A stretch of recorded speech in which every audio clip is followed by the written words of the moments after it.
Yan po si Ina, binabasa niya yung lupa, gagawing plat ng pichay.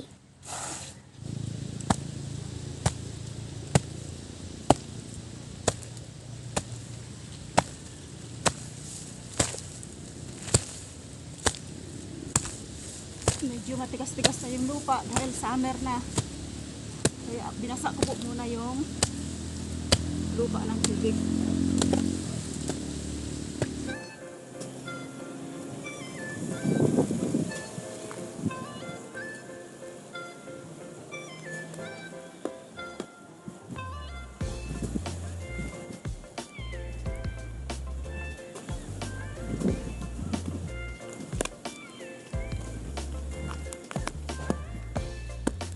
Po yung aming tanim na talong, nagbulaklak na po.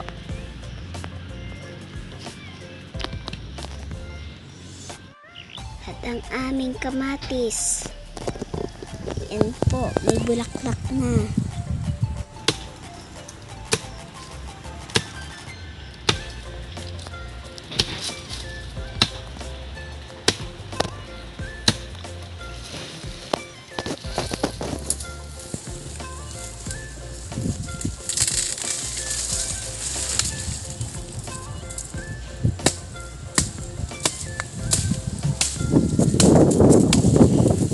Kuha po si Ina ng pinakapangharang sa pichay.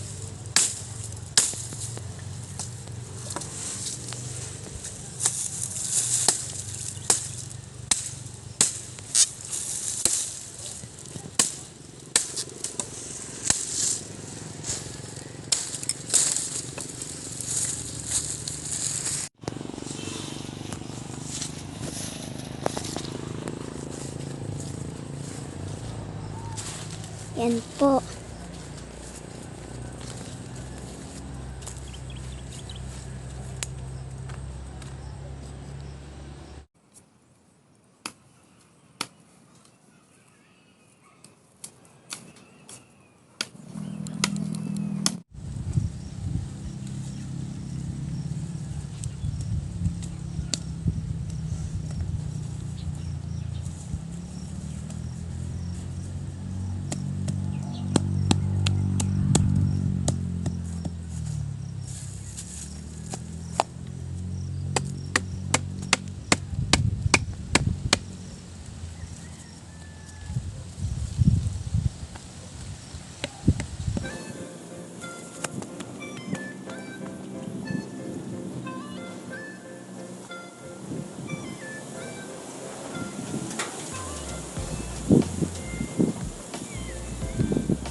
Nakapulot pa ako ng hindi ginagamit na lambat.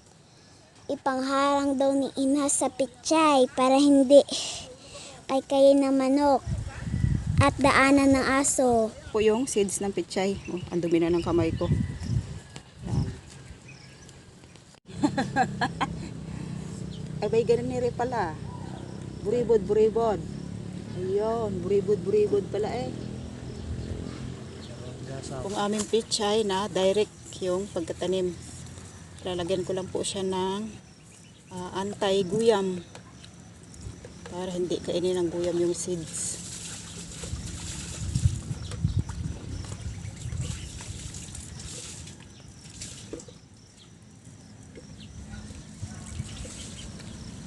Nilagyan namin ni Angel ng harang para kasi yung mga manok at aso dito ay nagalaay pag medyo pasaway.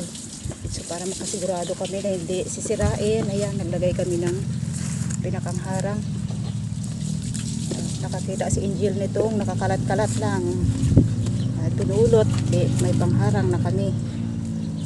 Yan, tapos na yung aming pechay. Yan po, matapos kaming nagawa na namin yung aming pechay garden.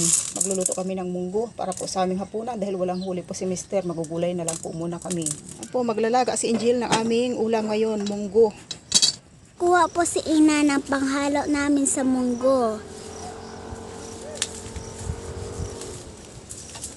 Yan po, kinukuha na ni Ina yung bunga ng malunggay. Okay. Drumstick. Ano yan sa English? Drumstick. No, drumstick. Ewan. Drumstick. Ang alam ko, drumstick. Di ko pa po yun alam na eh. Siyempre, mukha siyang pang sa drum. Ano ba yan, drums? Opo. Tinutugtog.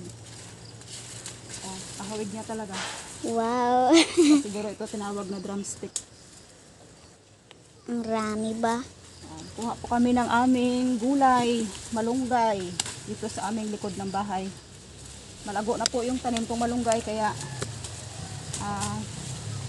paigsiin ko para magtalbos ulit siya. Pagpanibago siya ng dahon.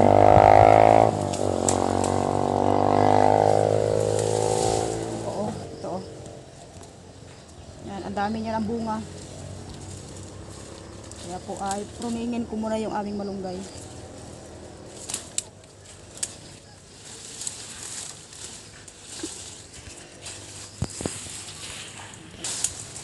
Ayan po, tutulungan ko po si Ina magluluto ng munggo na may halong drumstick. Mahagilap kami ng gulay na aming tanim para po yun ang aming maging pangulam.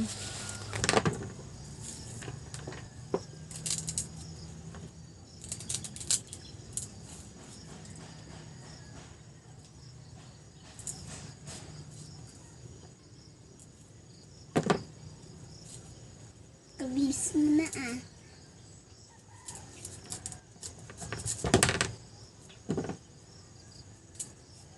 Yung alaga mong manok ko, naghahingi na ng pagkain. Ha? Yung alaga mong manok, naghahingi na ng pagkain. Gutom na daw siya, hapon na. Pero ay magatulog na yung manok mo.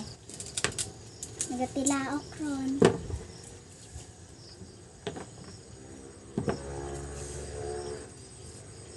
Ganito po ang ulam ng Pilipino Dalatan mo ng ice na. at Pinoy.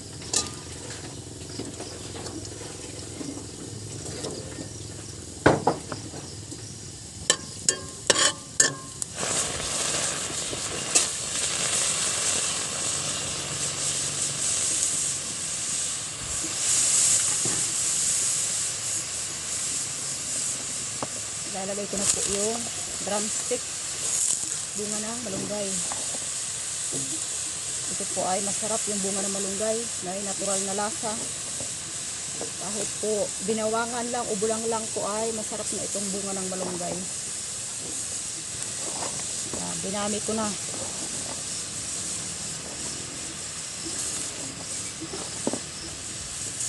Kami lang sabaw. Ayos na. Yan po, lubog na po yung araw. Hapon na po dito.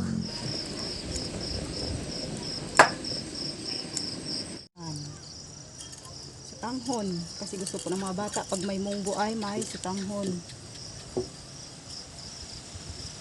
Yan. Ito po ay lasang manok kasi yung ginisa kong pinakamantika ay galing po sa balat ng manok. Inalis ko po yung mantika sa balat ng manok.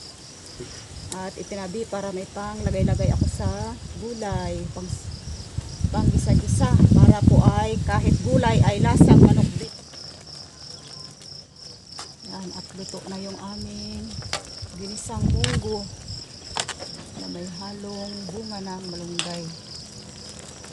Ito po ay bangong karning manok. Dahil sa taba ng manok. Yan. At kami po ay kakain na. Yan po, palubog na po ang araw. Tapos na po ako o kami ni Angel magluto ng aming hapunan at gabi na po dito sa amin. So kakain na po kami. Ulam namin yung aming luto munggo na may bunga ng malunggay. So pray na si Faith. Lord, maraming salamat po sa pagkain, sa lahat-lahat, sa katalinuan inyo. Amen. Thank you Lord sa katalinuan. Kasi pag binigyan ni Lord ng talino ang tao, kayang gawin yung mga bagay na mahirap-hirap. Shout out po kay Tita Narsville, kay Nanay Mia at kay Ma'am Hazel.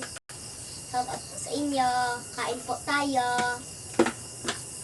Shout po kay Nanay Mia at kay Lolo Bago, kay Marifang TV. So Jen, wala kang pa-shoutout na. Sabaw. Shout out po kay Nanay Mia at kay Nurse Bill at kay Ma'am Hazel sa pagpa-shout out sa akin. Kain po tayo lahat. Like and subscribe po kayo sa aming channel. Maraming salamat po sa nagsuporta kay Ina. Tuloy po yung aming kainan at pansamantala po ay magpapaalam kami sa inyo at lubos po ako nagpapasalamat sa inyong pagsuporta, panunood at pag